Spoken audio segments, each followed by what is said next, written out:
church, but I'm ever so grateful that we have the wonderful Elizabeth Titterton with us tonight.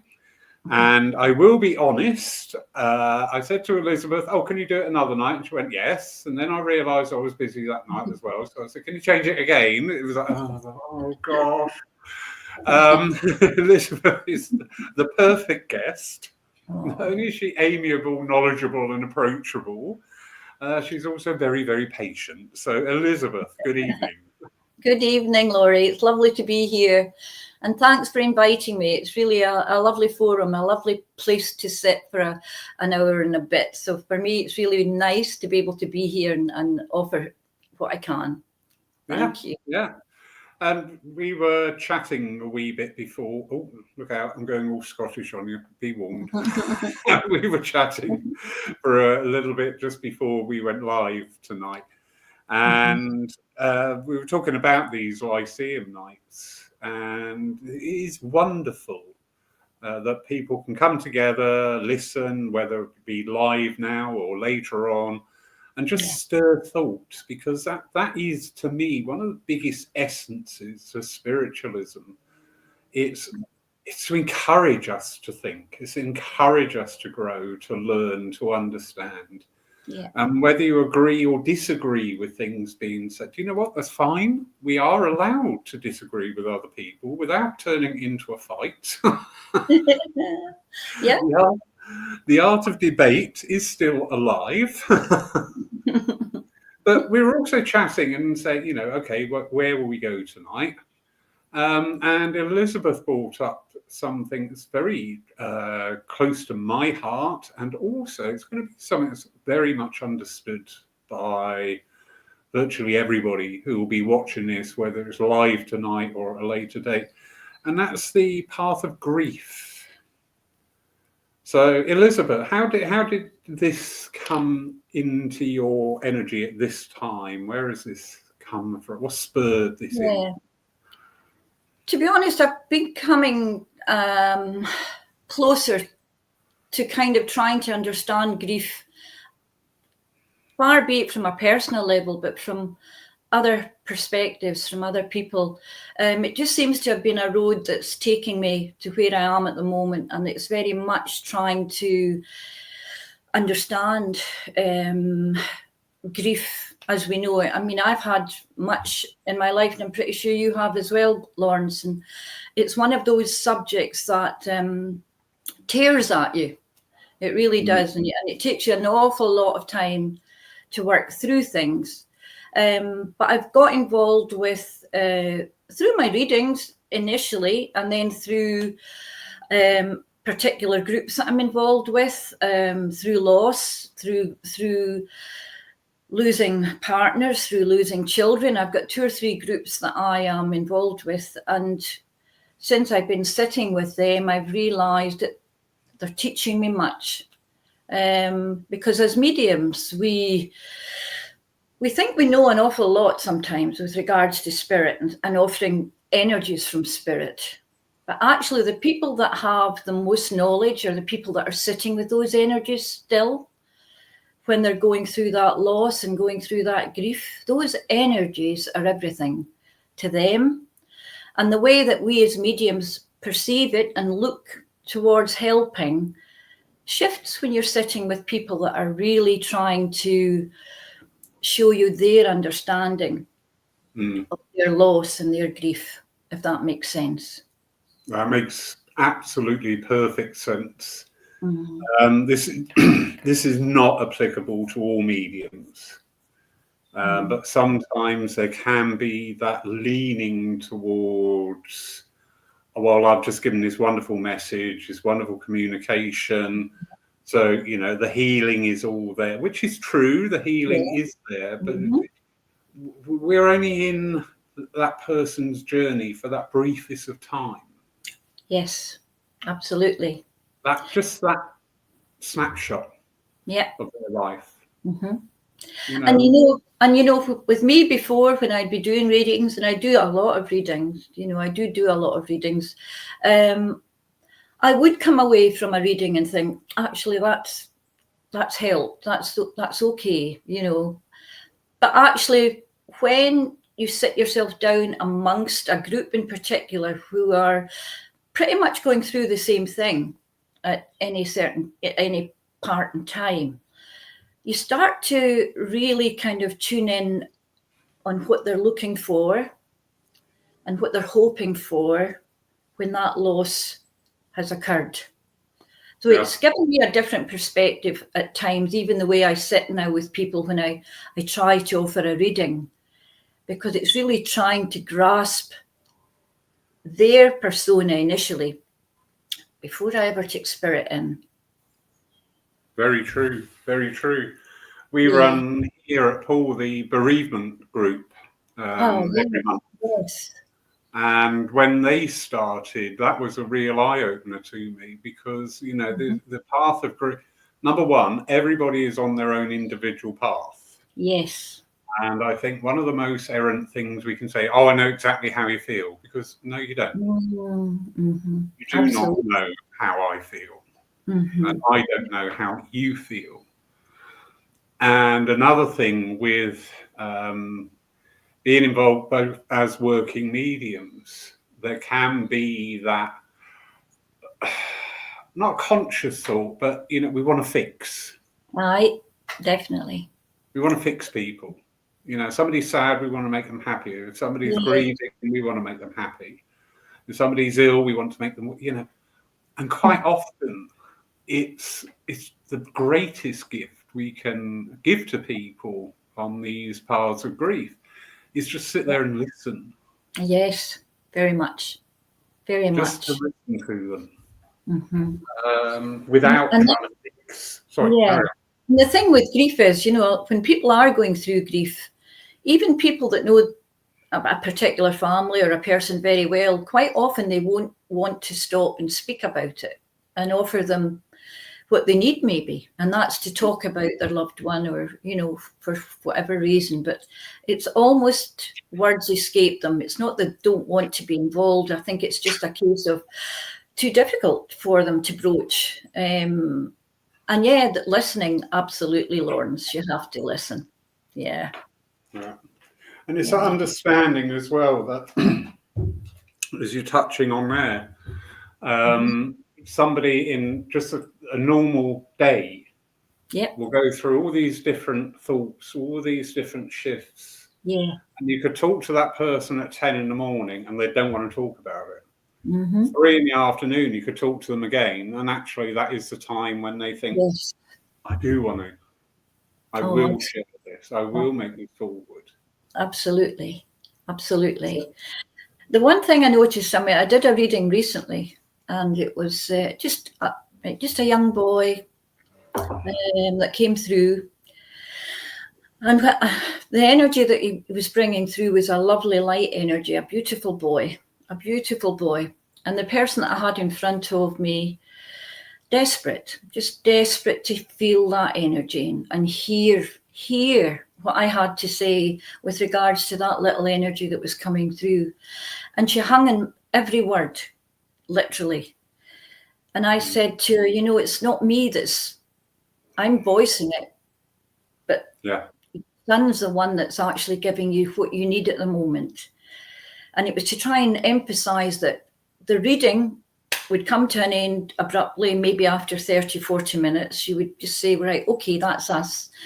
But taking that with her and trying to really let her feel his energy, letting the energy flow the way it did, really helped her. It was the first time, I think, since our son's passing that the energy was as acute as it was. And for me, that was about listening more about her story, but also his coming through. So quite often I work in a high energy. I always work high energy. So when I'm trying to do things and pass messages, it's usually on that kind of high intensity, that level that I do. And now it's kind of taken this pullback for me to bring them together so that they are experiencing it more than I am, if that makes sense. It's a hard one, but I do feel that. I think the more you listen and the more you can feel the energies, the stronger the reading, stronger the evidence, stronger the connection will be. And it helped. It did help. Yeah, it's just so hard. It's so hard for everyone. And you know yourself what it's like when you're going through grief. There are so many questions. There are so many unanswered questions, perhaps, feelings that, you know, were never released, or, you know, so much intricacies when a loss has occurred. And then you as a medium are trying to bridge 2, 3, 4 different aspects of it, perhaps, in one reading. It's all we can do.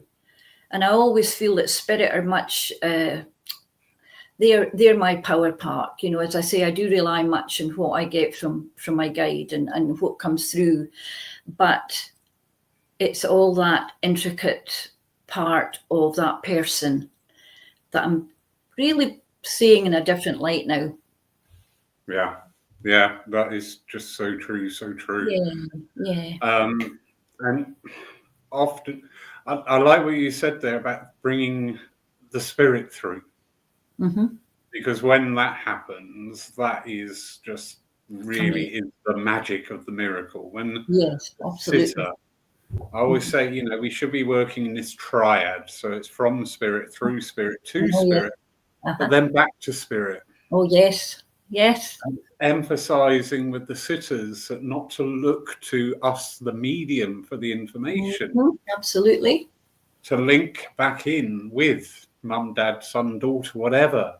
Mm-hmm. Link back into them, because as the thoughts are going up to them, the information is flowing. And it's that's absolutely flowing. Yes. It's wonderful. Oh, it is. And it's really, I mean, it is. I'm always kind of it's always been a privilege to do what I do.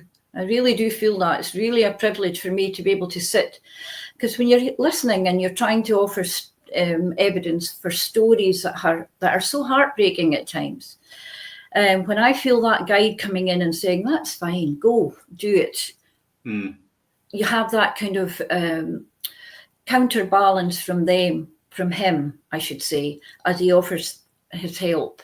It's a great guiding influence I have, and I'm really thankful for it. I never take it for granted, ever. Yeah. Never. And it's also that realization at times that within a sitting or a reading, whatever the terminology, that what is said may not resonate at this time. Absolutely. Yeah. Further down the line. I'm sure you've had this. I know I've had this. Oh, yeah, often. People have said, you gave me a reading about 2 years ago. That's right. I have no idea. I can't remember what I had for breakfast. I've got no idea. I know. Amazing how it does come back. And and it's lovely. It's lovely when that happens, because I love to get the feedback, you know, especially from people that are really, you know, desperate to have a good reading, you know. And if it's not a good reading, it really, it would have an awful impact on me if I felt that you hadn't tried, or at least offered what they needed. So yeah, the reliance in spirit especially is so great. Yeah. Very much so. Yeah. And also from the medium's perspective is, I always say to most sitters, I don't want to know anything, because they will say, oh, can I have a sit? Because no, don't want to know. No. I don't want to know. Please don't tell me anything, because if you tell me something, that's where my mind is going to go, and that may not be where the spirit want to go. It's true, and it colours it, doesn't it? It colours much before you even start properly doing what you need to do. So, no, I prefer that as well. I prefer them not to give me anything at all. It's the way it should be. Yeah. I totally agree. And it does open up different aspects of what we are capable of. Yes. I had a young couple come to me for a reading, and again, please don't know anything, you know, just come and we'll see what happens. So 2 people stepped forward from the other world to begin with, which were acknowledged and understood, just knew that wasn't why. And then there was a child step forward. You knew that was the reason why. Yeah. And it was most bizarre because when I was talking, I perceived this child to be of about 7 or 8 years old. That was roughly my perception. Mm-hmm.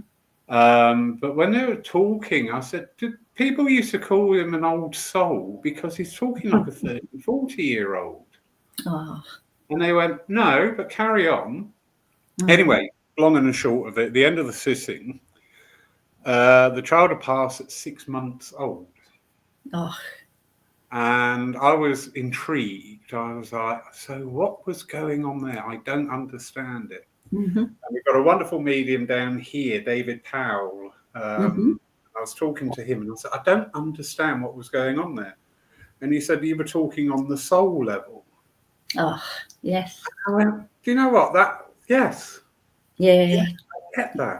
Totally get that, yes. Yeah, absolutely. Oh, yes, absolutely get that now. I understand what was going on. Definitely. It's funny, I do drawings, spirit drawings as well, the odd time, and I drew a young man's face a long time ago when I felt the energy in here. I felt I've got to draw this, and I did, and it was showing him as maybe an 18-year-old. And just recently, I was sitting again, and I started drawing, and this was a young boy, and he was only young, maybe around 8 or 9, just as you were saying yourself there. And it wasn't until I sat with the drawing, sat with the energy, I realised that this boy had come through before. Mm-hmm. And this was him coming back through as a younger version of him. And he was obviously just trying to give me what he could with regards to the energy and things that had gone on for him.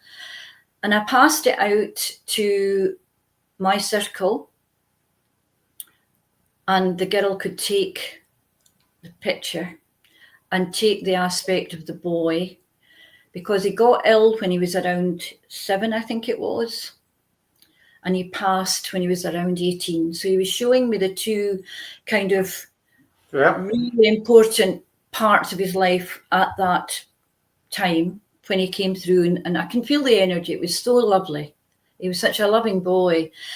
And they're sitting. I've got them. I actually feel like framing them because they are him as a teenager and him just as a little boy. And they're sitting, in here in my book. It's lovely. It's wonderful. It really, really is.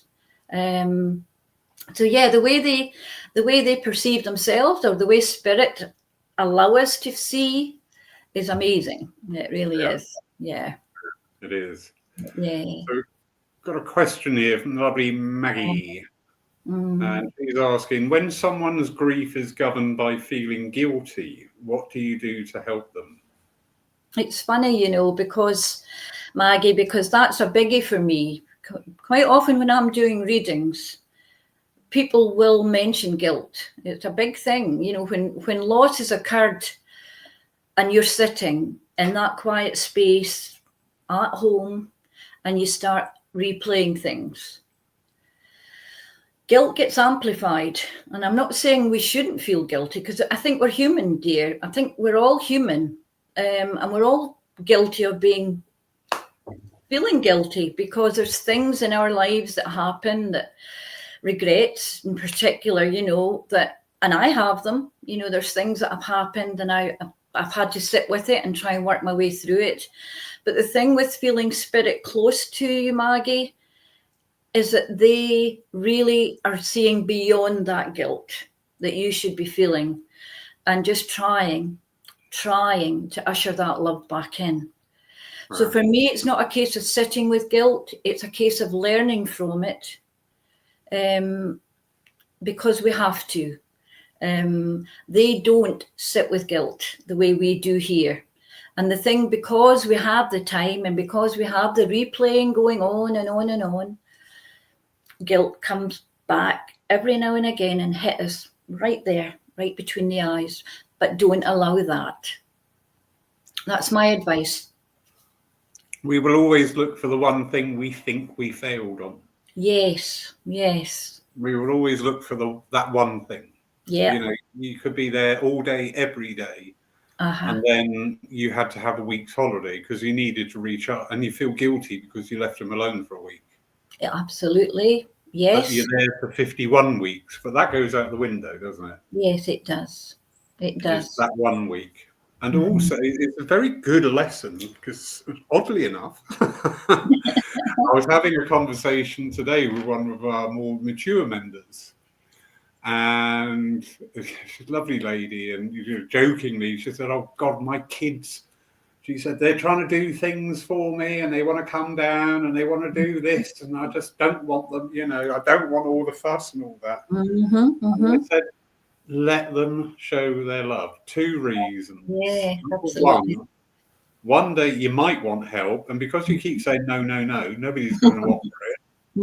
And number 2, I didn't go into it, but you could feel the guilt thing. Yeah. Adult children suddenly realizing that parents are in the much later years of their life, and they just, that again can be a guilt thing.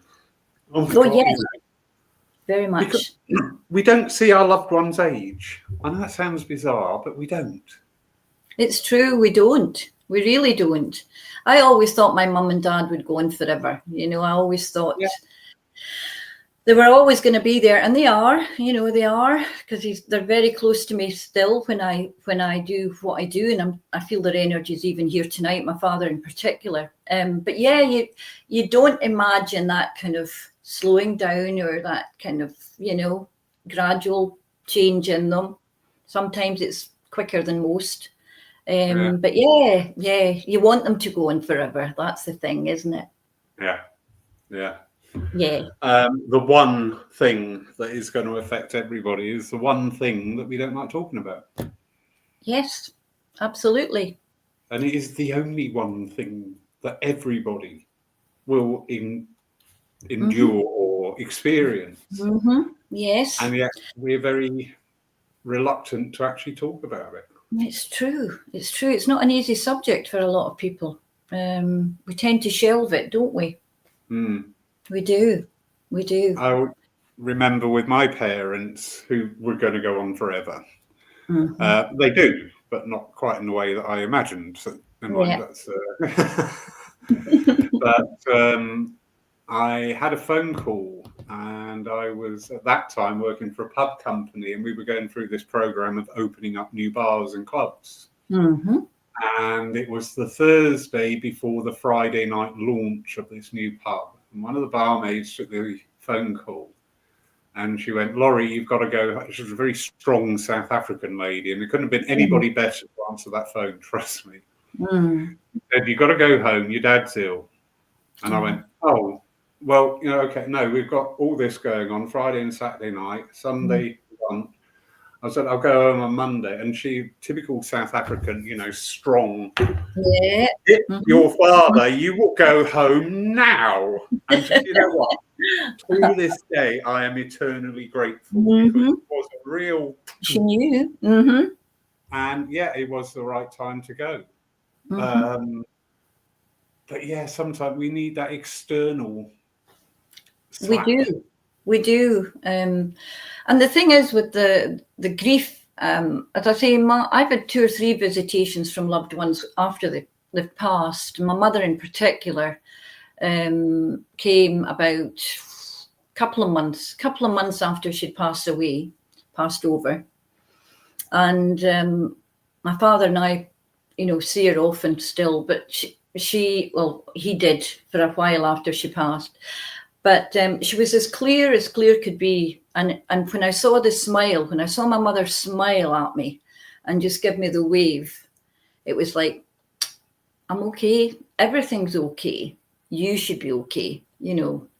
Very much that way of coming in and letting you know that things are okay. That passing is passing. Things will be okay. And it's lovely to get that.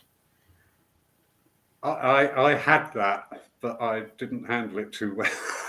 Oh, really? I always say my definition of a dream disappears. Oh yes, yeah. You know, ephemera. It just, Mhm. after you've woken up, it just flitters away and dissolves. If you've had a spirit connection, Mhm. whenever you think about it, no matter how long ago it was, you're there. Yeah, You're in that absolutely. moment again. Oh yeah, definitely. And I lost my mum and dad very, very close together. Mm. Probably about a month after that, and it wasn't a dream. I would get up, come into the living room, and they were both sat in the living room going, Oh. hello. And every time my first reaction was, oh my God, what are we going to tell people?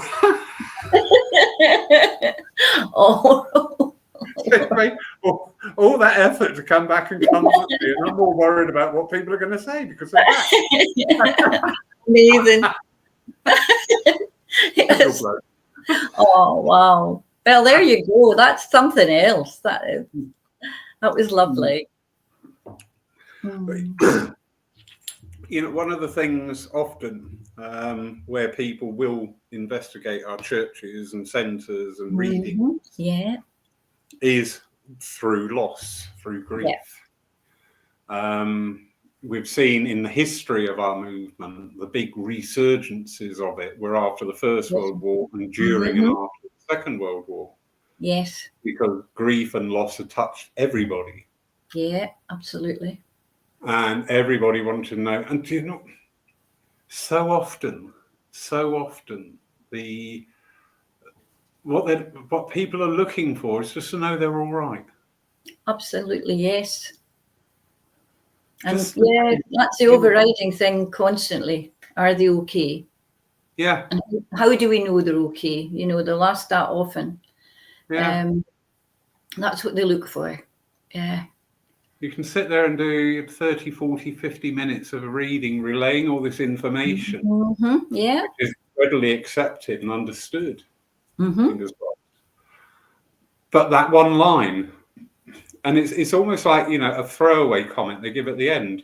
Tell her I'm all right. Oh, he says he's all right. And the person goes, oh, thank you. That's what I wanted to hear. Yes, yes. You can almost see the relief, feel the relief when you get that and you offer it up, because it's really important to them.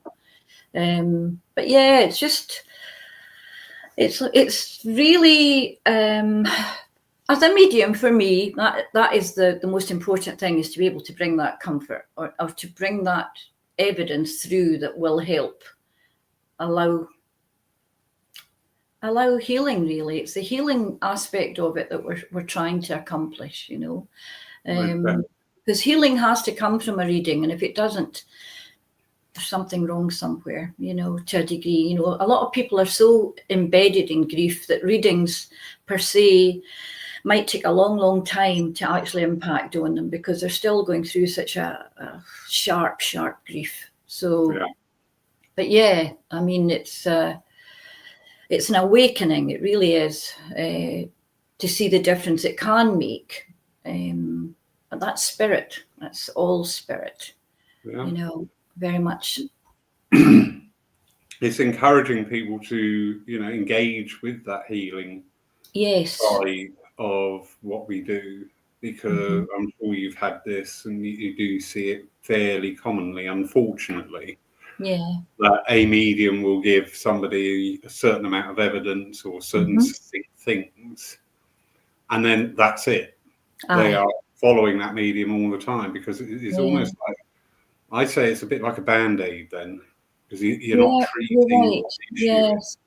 Yes, you're right. You do find that, and it occurs often when people do feel they've had some, wow, it's almost like a transformation in them sometimes, when they feel that they can connect with you in a level like that, and that spirit as well are able to do that. Very fortunate people feel that way about us. Yeah. It's the words that are important, Lawrence. I'm a great believer as well in being very careful the way words are conveyed, because one thing could mean one thing, and then it could mean something totally different if you're conveying it in the wrong way. So it's really important that words are deliberated. Yeah, I think although I do rely on spirit. And very rarely I would give anything that wouldn't, I feel, help or heal. But it's very important that we choose the words right. Because I do see, I saw, I was watching something on TV actually, and it was a paranormal type demonstration that was going on that somebody had put on YouTube. It was the strangest place they'd put it. But anyway, they put it on YouTube, and it was would-be mediums. That's what it was, something similar. I can't remember the name now, but it was almost like they were just having a bash at it. It was people off the street, and they brought them all together and put them up on a stage, and they were all, for all intents and purposes, giving messages out, but there were people, genuine people there, trying to glean something from it, trying to get messages. I don't know where they got the audience from, but they were genuinely in grief, most of them. It really opened my eyes, because I realised that what you're offering from that platform is so important. That's impacting on people. So we have to be really careful wording it and making sure that it's hitting the spot it needs to, really. That's the thing. No, that's very true. I people call me a bit pedantic, because I think all our terminology, not just in our readings, but how we talk about spiritualism and the movement and the term medium. You know, everybody today, you say medium, oh, they talk to dead people. No, that's just one facet. Yes. There are so many more expressions. So it does sound very pedantic by splitting it down. Evidential mediums, philosophical mediums, healing mediums. Yes. But I think unless we are talking clearly, unless we are making that distinction between the different ways, not only will people coming to us get confused, but it's also going to end up ultimately, at the end of the day, confusing us. It will. Yeah, absolutely. It has to be clear. There has to be clarity there, because if not, we're sunk, I think. You have to have that clarity, definitely. But I think, we are, I do feel we are heading in the right direction. I think we really are. I'm really influenced much by a lot of lovely mediums and spiritualists that really do kind of show their essence when they're doing their work, and showing the humility in it, and showing that need to be the way they are when they're trying to deliver those words from spirit. It's everything. Yep. Yeah. Again, we're not coming into a time, we are in a time. Yeah. And spiritualism has got a lot of positive effect and influence to offer. Yes. And our reach now is not confined to our physical location. So I know you quite often work both physically and virtually in America. How wonderful is that? I know. I'd never ever envisaged it before, and really it was through Zoom that it came about. The physical side of it, it was through. I do a lot with churches in the States and Canada, and it was always through Zoom, really, that the friendships and it built up that way, and it's been lovely ever since. It's been really good, to the point that I went over and I've worked there. It was great, just amazing that you can put yourself in a place where you're delivering it in a physical sense and not through Zoom. I love Zoom, don't get me wrong, it's such a boon. It's been amazing, and it opened my eyes, because I really never ever thought we were going to be in a position where we could really offer that essence, that energy, but we can. It's an amazing tool, and I'm thankful for it. It's amazing. Yeah. Yep. No, it has, and it's opened doors for us, and I think it's going to put the onus on us even more to undertake the not enormity. I want the right word here. I will come to it in a minute. I'm getting old. My straight.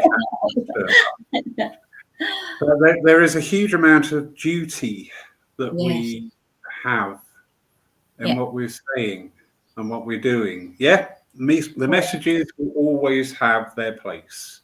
Yes. I used to say, you know, about spiritualism, the wonderful thing about spiritualism, oh, we broke into the Wizard of Oz then. The wonderful thing about spiritualism is not only can we say you don't die, but we can give evidence of it. But I've recently, over the last month or so, even that's been shifting again. Because the evidence, the evidential messages is not the be all and end all of what we're about. No. It's You not. know, through the philosophy, through the healing. Yeah. I mean, we've got a wonderful healer, lovely Patrick in the room tonight. He's a very dedicated healer. Oh, A lovely. wonderful evidential in Mr. Craig Morris. Hope you're feeling better, Craig. Oh, I hope he is. But do you know what? I think people are saying at the moment that we're always very good at displacing our energy, and the spirit world are changing the way they work with us. Definitely. Now, that simple statement says two things to me. Number one, you're displacing your energy because you're making yourself out unconsciously or subconsciously to just be the tool or the victim because they've changed it, so I've got to follow. My thinking at this time is that we are changing because we are challenged so much in our everyday life by going to the supermarket, by our bills, by what comes over. Yeah. So where we have changed, the spirit world, we are accessing different information that we never looked for before. That's right. I agree, definitely. Very much so. I mean, you're stripping back layers and layers here with regards to me anyway, as I kind of started this journey, and I've gone from start to where I am at the moment. And it was all about stripping back layers and trying to be the medium that I was told I should be. You know, I was told very much that you need to do this, you need to be here, you need to do that. And a lot of it never sat easy with me because I just thought, this is really not comfortable for me. This is the way I need to work. And I kind of have gone that route ever since because it's spirit's energy that I've been working with. He's lovely all this time. And I do feel spirit are shifting again. I totally agree. I think spirit are really opening things up and changing direction for us in many respects. And again, I'm thankful for that. I'm a much better medium now than I was when I started. And that's because I've been shown these different aspects of spirit and how they would like things to help me along, how they would like me to do what I do. I totally agree. Totally. Yeah. And again, I did warn you, I'm a bit pedantic. It does come from us. It does. When we were all trained, we go back 10 years and go to a workshop or a course or whatever. Aye. You were trained and shown how to look for this, how to look for that, That's how to find this. Yes. But you take the spirit world is the sum of everything that ever was, is, and potentially could be. It is so vast and enormous, you know, our mind sort of like shrinks away from it. But because our world has changed, actually, we are looking for different things. Very much. You know, we're not on. I mean, you go back before 2020, and the most common thing we used to say was, "Oh, it's Christmas already. How did that happen?" Doesn't that epitomise the way we were living? Absolutely did, I should say. Yeah. It's interesting, you know. I'm finding it quite interesting as I'm moving forward, and I just think when I sit here, for instance, this is my space. This is where I sit at home, and I'll sit and I'll get so much coming in, and I've been asking various questions of spirit because they're showing me different aspects of how I'm picking that up. All of a sudden, really, because I've been working very, smoothly. I've been going along. I've been doing loads of different things, but much in the same way that I've been doing now for a few years. But latterly, they're throwing things into the mix. It's almost like they're saying, right, okay, you can deal with this, so you're dealing with that now. How do you feel about it? It's almost like they're saying, go for it. Are you happy with that? And I am at the moment, because it's really interesting. It's taking arms and legs and running at the moment. So it's really good. And I think we should be open to that experience. Very much. Aye. In the positive, obviously. It's got to be positive, and it's got to be helpful for us, because we won't deliver what we need to do otherwise. Yeah, that's so true. Quick catch up there. Lovely Craig. Yep, he's heading in the right direction, getting myself better for stands. Oh, we're there next Saturday, Craig. I don't know if you were there then, but that'd be lovely to catch up. Oh, sorry, I've got I've got a little stray cat looking in the window, and my cat's fast asleep, oblivious to it all. But any minute now, something might happen. Oh, if you see this furball flying, not for it. But going back on the wonderful. Great, you'll be there on the Saturday and Sunday. Wonderful. I'll have a Bacardi and Coke, please, Craig. That'll be lovely.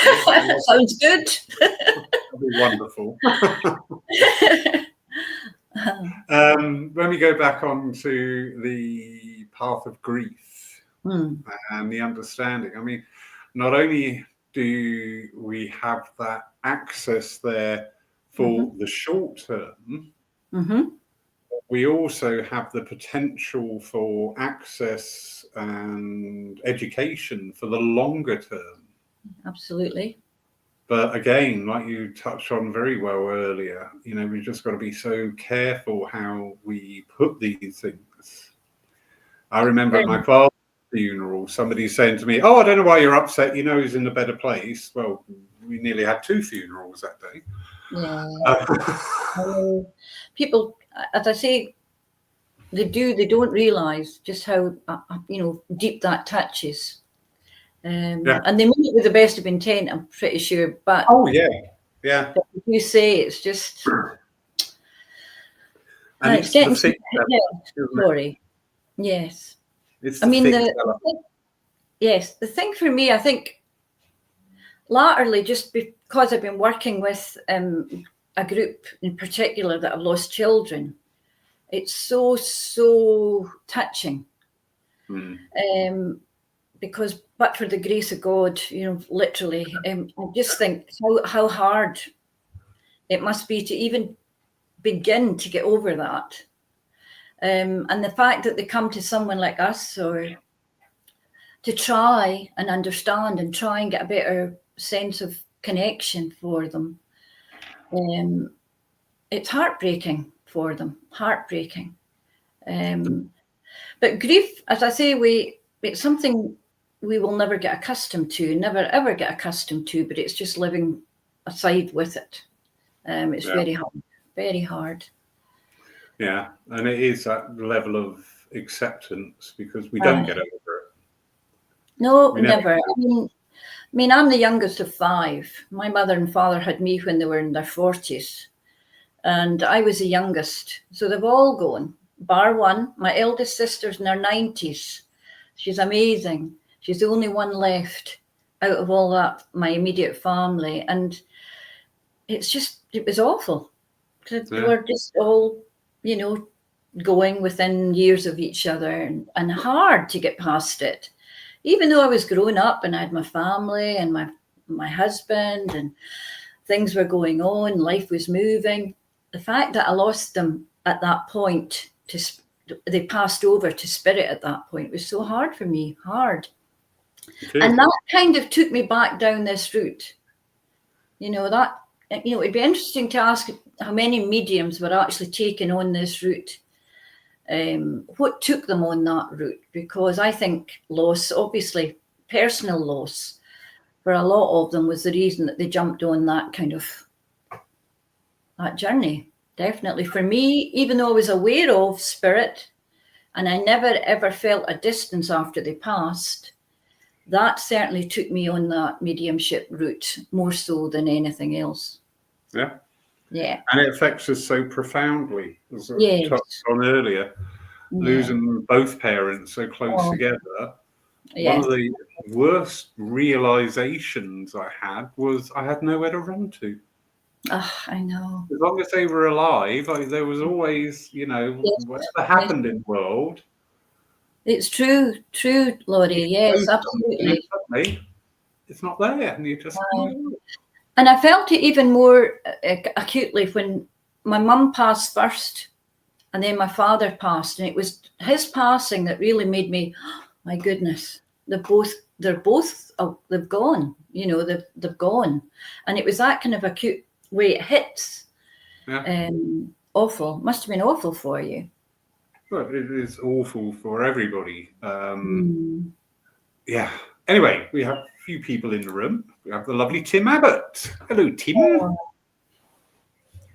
He's saying here, surely our world and the spirit world continue evolving. So okay. So our world and the spirit world are both continually evolving. So that should reflect in our mediumship. Yes, definitely, Tim. I totally agree. It's the only way forward. There can't be a static stance in any of it, I think, and that includes life and the physical and the spiritual. So for me, there's got to be that evolving. Yes. Yeah, and allow that to come through. I mean, without any disrespect to anybody, where you have mediumship readings and talking about granny and use of love and being in the kitchen. Yeah. I mean, that's not really supportive of, mum and dad trying to just get through this life at the moment with a couple of kids. Yeah, true. They need something. Or yes, they do. They need something that's going to galvanize, to have a substance to it. Definitely. To enrich your life. I don't know about you. I don't know if you found this. With the private sittings, the one-to-ones. There's been a shift there over the last year and a half, 2 years of not so much. Yeah, okay, continuity of life. I get it. Hallelujah. 30 years we've been saying it, and now people are actually admitting they've got it. Hooray! Yeah. But they're wanting to know more about themselves, wanting to know, not fortune telling, but almost like spiritual style.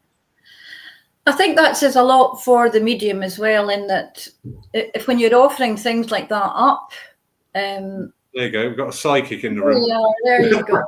That's syncing up with there was, definitely.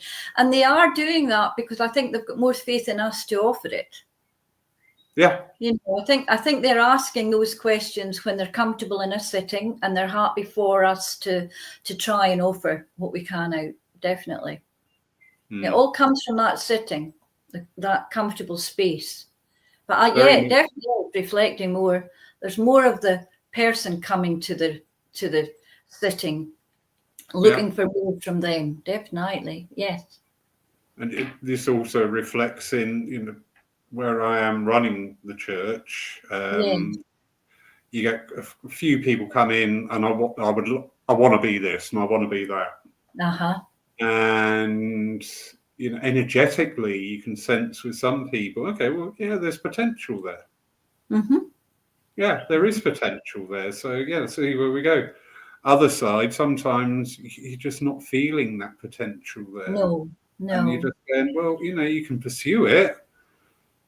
It's going to be difficult for you. Have you, one of the most commonest things, I want to be an evidential medium. Yeah, do you realise you're probably a brilliant healer? Absolutely. Yeah. The thing is, it's really hard because you don't want to dissuade people from doing or jumping on a particular pathway, but at the same time, you could probably gauge a lot from them, and you don't want to be offering. I mean, everybody I feel can do, especially the mediumship side of things. The capabilities are there. But it's such hard work. There are some that have leanings to it very, very easy. Comes to them very easy. They've grown up with it, and they've got a particular leaning. And there's others who will need to really, really work at it. So when we hear them saying they want to be evidential mediums, for me, it's a long haul. I never kind of underestimate what they need to be looking at when they're doing that. I've got a cheek because Craig knows Gordon Smith. And when I went to Gordon's development classes and things, I was desperate to get up.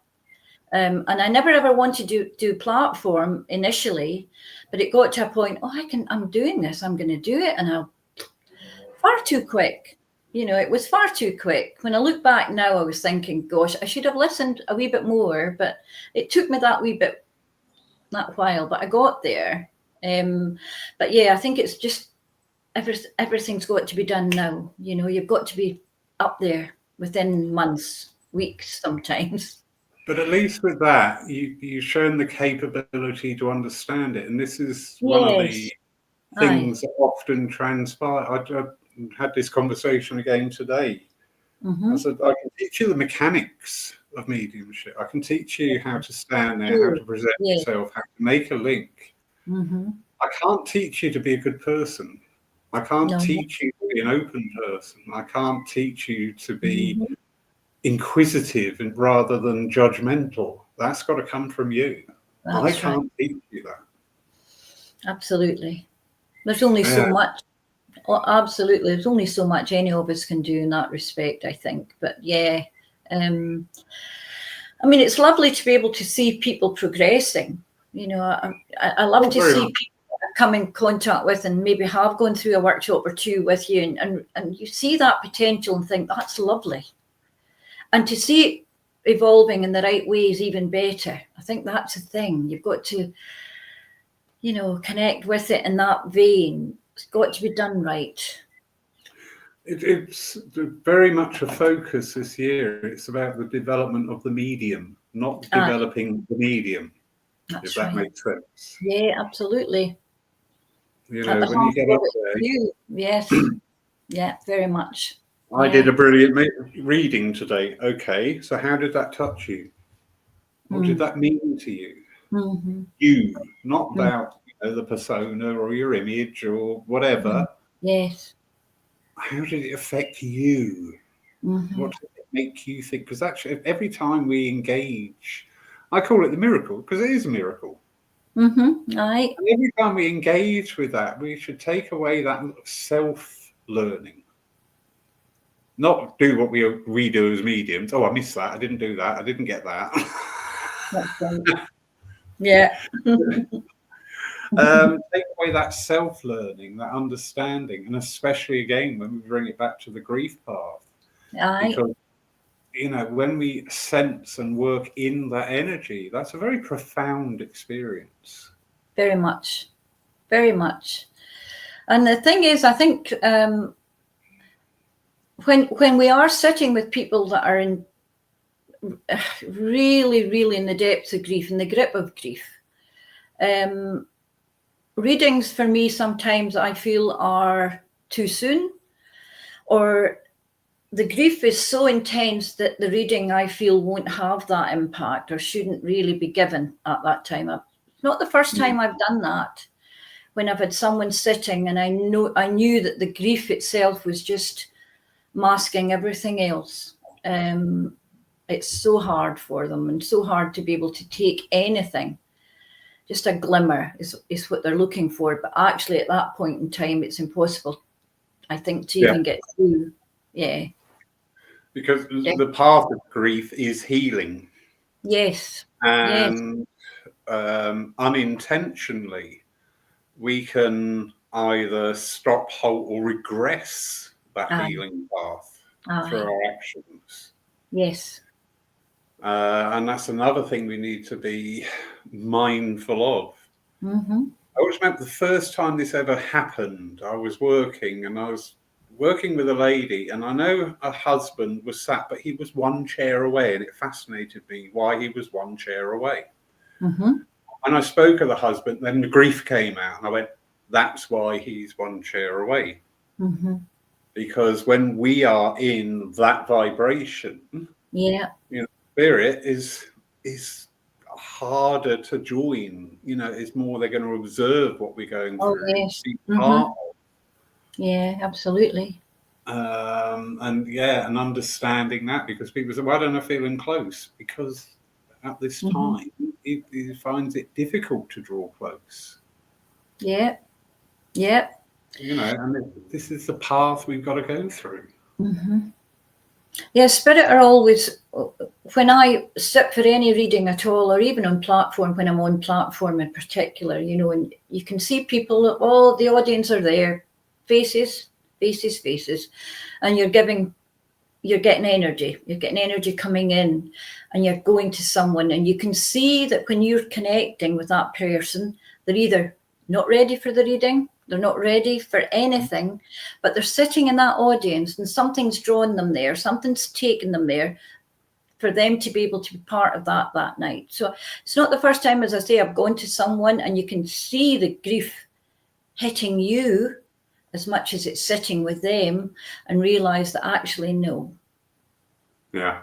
Not there, not in the public forum would I do that. I would probably take them aside and speak to them afterwards. But I know they're there for a reason, and I know that spirit take me to them for a reason, but it wouldn't be in that public forum that I would offer it up. I've seen that quite often, because the grief is just, it's almost like they sit with the head down, and yet when you approach, when you come to them, you know they're needing it, but not there. Yeah. It has to be taken elsewhere. It's just such a hard thing. It is. And Craig touches on this, actually, with this. I think either the loss of a loved one or the fact that you've been brought up in this movement is what brings us in this way of life. Definitely. And I think sometimes that sense, when we know somebody is on that grieving path, as medium, automatically we're thinking we should be making that connection. But I mean, could it be going deeper and just saying, well, actually, as spiritualists, we should be talking with those people? Yes. Not just conveying a message, but again, we've got to be so mindful, oh, they're in a better place. Oh, God, that's got to be the worst thing anybody can ever say when somebody. I know, it's true. Mm-hmm. Anybody listening to this tonight or later, please never, ever, ever, ever say that. I know, to anyone that's sitting in grief, I know. Yeah. Absolutely. But yeah, you're right, definitely, Craig. Absolutely. That is the way in. That's what takes us there. Yeah. And quite often, I mean, this has been going on now for 5 years, the Lyceum, which has been wonderful. And one of the very common threads that the guests that we've had over the years is, how did you come into spiritualism? Because I lost XYZ, because I had ABC, because I did, and it is because, again, the thing is, it's something that's profound in all of us. I think that loss, that first loss, or that particular loss, that actually made us go, wow, okay, that's where I'm going. This is where I'm taking this. It's always there, that loss, because it never leaves you. That first feeling, that first intensity, if you like. And yeah, very much. Yeah. I told you that story ages ago, Laurie, about my grandfather. It was my grandfather's passing. When I was only a wee girl, I was so close. I still am very close to him. And him and I, he showed me nature. He showed me everything. He was a wonderful, wonderful man, my father's father, as was my dad. But it was that loss, his loss, that really shook me. Yeah. And then I was about 9, maybe, just 8 or 9. And after he passed, and I was devastated. I thought, I'm never going to ever see him again. And then it almost made way for this, well, I will. At that age, even it hit me that, yeah, I will. And it was when I was walking home from school this particular day, because he used to meet me from primary school and wait on me, and we would walk home. And the route I took this particular day, and it was about 6 or 7 months after he'd passed, I was doing the same route home, walking home. And in the distance, I was just seeing this man, physical shape just waving at me. And I turned in the road because I thought, who's he waving? What's he waving at? And as I got closer and closer, it was him. It was my grandfather. And he just disappeared, literally. Yeah. That same place that we would have stopped at on the way home. And that for me changed everything. I never ever felt loss. Although I felt the physical loss, I never ever felt I was ever going to be disconnected from any of them after that. And I never have been, thankfully. Yeah. And it's so true, isn't it? It's in times of the greatest adversity is when we find our strength. Yes, absolutely. You know, when everything in the garden's rosy, we had a philosophical discussion about today's world. Mm-hmm. And the words just came in. The trouble with the today's world is the rich only fear loss of money and wealth and material things. Absolutely. So there's nothing there, but we're seeing other people who are beginning to rise because they are being pushed by adversity, are being pushed by real challenge, real adversity, and they are finding that strength. And the masses are actually offering it to them as well, because that's what the masses of people are looking for. Yeah. In these people. We don't want the material. I mean, I think I take comfort in that because there are so many looking at that flip side, if you like, and realizing that actually that's what we need. We need more of that. Yeah. Yeah. Most definitely. Most definitely. Yeah. Mm-hmm. You have a recommendation from the lovely Daniel Benner. And he's just saying, Elizabeth continues to help with my own mediumship, and it has transformed my view of death. She has affected many people as a result. Oh, thank you, Dan. Always thank you. Again, this is touching back again. When somebody is looking for that communication, that evidence, that may be the want. Yes. But the actual need is at this time to get more of an understanding of life. Oh, yes. How it works. How does life work? Yeah, absolutely. I mean, when I sit in circle, I mean, it is always about light. You know, Sandra that runs our circle, the emphasis is always about our lives and our families and you know, what we're doing, like what life is like for us at any particular time. There's much being made or is made of that, because that's the solidity that we have. That is where we reach from. That's where we go from, and that's always at the heart of the circle. It's a friendship that sits in that circle, and much flows from that, much grows from that. Definitely. Wonderful. Yeah. Elizabeth, thank you. Absolutely lovely to be in your company, and physically we will be in each other's company. We will. I know, on 16th and 17th of May, you will be down here at Sunny Pool. Looking forward to it. I'm looking forward to it. It'll be lovely.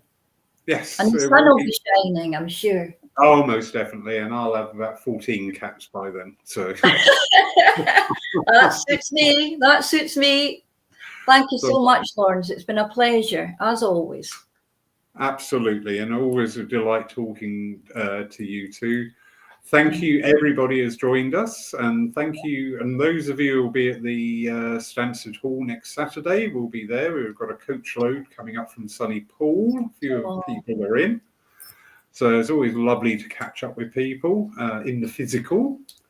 In the meantime, our Lyceum night next week will be on Friday night. This is due to the fact that Saturday we are on the way back from the Stansted. So I'm not doing a live from a coach, and I'll be very, very tired by then anyway. But as I say, Elizabeth is actually here physically at Pool, weekend of the 16th and 17th of May, with a full day's workshop and an evening demonstration on the Saturday, and of course taking our wonderful service on the Sunday. So can't wait for that. Wonderful. And you've got a double treat. Oh, Sunday morning, there'll be no lying in bed. We're going to be at the top of the road at 10 o'clock because they have this annual motorbike ride every year in Port called the Gentleman's Bike Ride. wow. And they really go all out. It's all very period costumes and that'll be amazing. and it's an awesome sight, absolutely awesome. And that falls on the Sunday you're here. So we'll be up at 6 in the morning. Oh yes, yeah, I'll be there. Clock set. Yeah, that'll be absolutely brilliant. In the meantime, again, Elizabeth, wonderful. Time just flies. It's just gone. I know, always. Yeah, really interesting. Thank you, everybody, and have a wonderful evening, everybody. So very good night. See you all soon. Thank you.